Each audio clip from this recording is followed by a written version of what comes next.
Bom dia, colegas. Nessa videoaula a gente vai traçar algumas considerações sobre o mandado de segurança no âmbito do direito constitucional. O mandado de segurança atualmente ele é regido pela Lei 12.016 de 7 de agosto de 2009. É importante que se atente a essa nova legislação porque antes ele era regido por uma lei de 1951, então às vezes alguma apostila, alguma fonte de estudo ainda faça remissão a essa lei. Essa lei ela não se encontra mais em vigor, valendo agora para a, o procedimento de mandado de segurança essa nova lei 12.016. Bom, o mandado de segurança ele está previsto no artigo 5º, inciso 69 da Constituição Federal, com a seguinte redação: conceder-se-á mandado de segurança para proteger direito líquido e certo, não amparado por habeas corpus ou habeas data, quando o responsável pela ilegalidade ou abuso de poder for autoridade pública ou agente de pessoa jurídica no exercício de atribuições do poder público.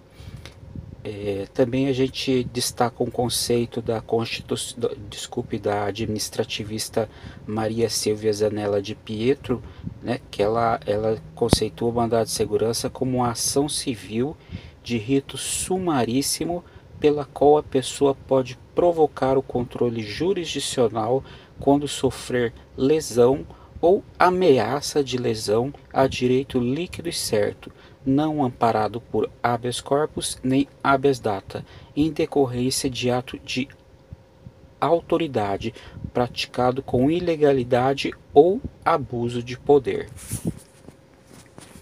Então, a essência do mandado de segurança ele está na defesa da liquidez e certeza de um direito, né? Então, o direito líquido e certo é aquele que pode ser comprovado de plano pelo julgador, desde a impetração do mandado de segurança.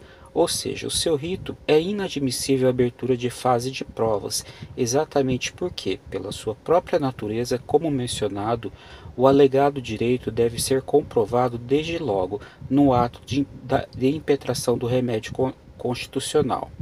Se o interessado necessitar fazer prova nos autos para defesa de algum direito diante de uma autoridade pública, o mesmo não poderá se utilizar do mandado de segurança ante a ausência de direito líquido e certo. Nesse caso, deve procurar as vias ordinárias para a respectiva ação judicial. Então, olha só, pessoal, o mandado de segurança ele é impetrado pelo interessado com, com uma documentação suficiente para fornecer ao juiz subsídios necessários para decidir sobre o seu direito, né? Obviamente, outorgando à administração a possibilidade de contraditório e ampla defesa através de prestar suas informações e daí em diante, né? Em muitos casos passa pelo Ministério Público e já vai para a sentença ao juiz. Não há, portanto, dilação de provas, enfim, oitiva de testemunhas, liquidação de cálculos, de valores. O direito ele tem que ser líquido e certo para fazer valer um mandado de segurança. Ainda o mandado de segurança ele tem duas modalidades. Ele pode ter a natureza repressiva, quando já tiver ocorrido a ilegalidade ou abuso de poder, que caberá a ação repressiva no sentido de corrigir a ilicitude, devolvendo, se for o caso, o direito ao impetrado que tinha lhe sido tomado.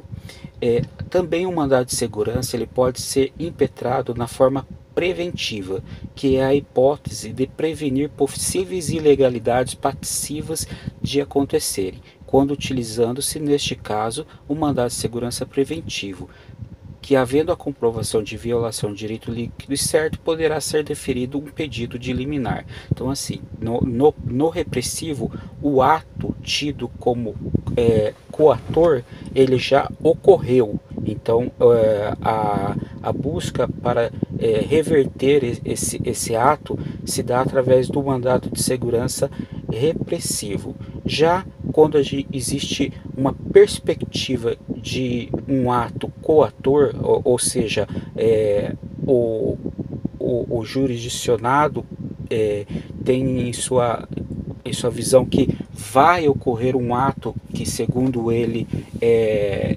ilegal, né, ou vai ofender a liquidez e certeza de um direito seu, ele também pode, a despeito de não ter ocorrido ainda o ato, ele pode impetrar o mandado de segurança de natureza preventiva, de modo a evitar que esse ato se consume, quando então o juiz poderá, avaliando a situação concreta, conceder-lhe uma medida liminar, evitando que a autoridade pública provoque esse ato tido como coator.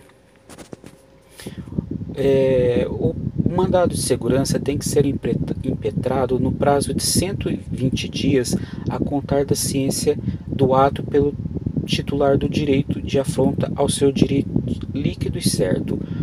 O prazo possui natureza decadencial, não pode ser interrompido nem suspenso. Após esse prazo, ao interessado é assegurado o direito de propor demanda judicial com idêntico postulado, porém deverá se utilizar das vias ordinárias. O mandado de segurança, o prazo dele é de 120 dias aqui, né, cerca de 4 meses, ocorrido o ato, né,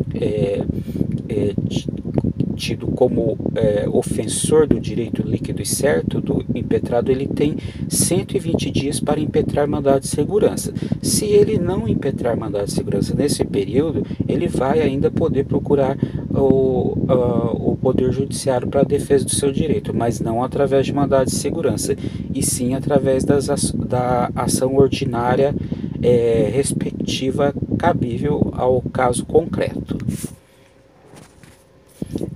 Também o mandado de segurança, a Lei 12.016, né, de 2009, no seu artigo 7º, inciso 2, prescreve que, ao despachar a inicial, o juiz ordenará que se suspenda o ato que deu motivo ao pedido quando for relevante o fundamento e do ato impugnado puder resultar ineficácia da medida, caso seja deferida.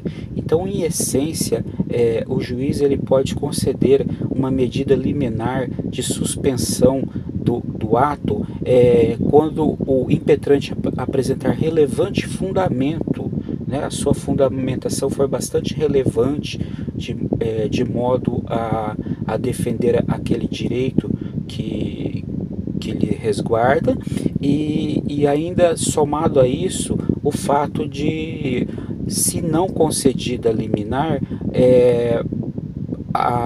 puder ocorrer a ineficácia da medida. Uma situação, por exemplo, em que a não concessão da liminar e diante do advento do ato coator, ele se exaure por si, impedindo procedimentos posteriores suficientes para reverter a medida. Então, daí a possibilidade da concessão da medida liminar. As fases do mandado de segurança, elas em relação à ação ordinária, elas são bastante singelas, né? Então ele é processado pelo rito sumaríssimo, que compreende, né, após a impetração do mandado de segurança, o despacho inicial do juiz, havendo pedido de liminar, e quase sempre há, né, o juiz concederá ou não notificação da autoridade coatora, que deve prestar informações no prazo de 10 dias, sempre será ouvido o Ministério Público no prazo de 5 dias, independente de ter sido ou não prestado informações pela autoridade coatora. Os autos vão conclusos ao juiz e dele profere a sentença, concedendo ou não a medida de segurança em favor do impetrante. As partes no mandado de segurança, no caso o sujeito ativo, o impetrante, aquele que propõe a ação, é sempre pessoa física ou jurídica, pública ou privada, possuidora do direito líquido e certo. Então, o sujeito ativo ele é amplo, ele pode ser tanto de pessoa física ou jurídica, ou pública ou privada, né? Já o sujeito passivo, conhecido como impetrado ou autoridade coatora, será a autoridade no exercício de suas funções e não a pessoa física.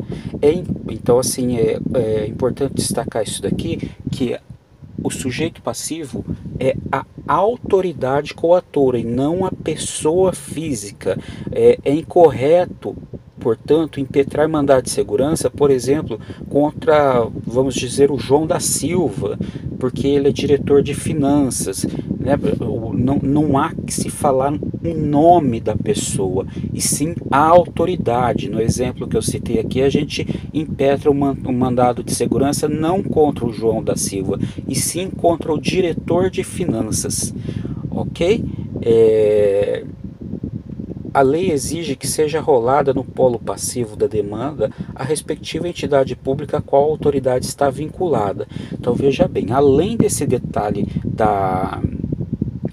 que o ato deve ser impetrado contra a autoridade, o diretor, o superintendente, o presidente, o gerente, enfim, também deve ser arrolada a entidade a qual se encontra vinculada, e no que se tange né, a essa questão do diretor, da autoridade, é interessante observar, interessante não, é muito importante observar que deve ser arrolada aquela autoridade que praticou o ato e que tem a competência para revertê-lo. Então, qualquer outra autoridade que esteja na escala hierárquica acima ou abaixo desse procedimento que está discutindo não é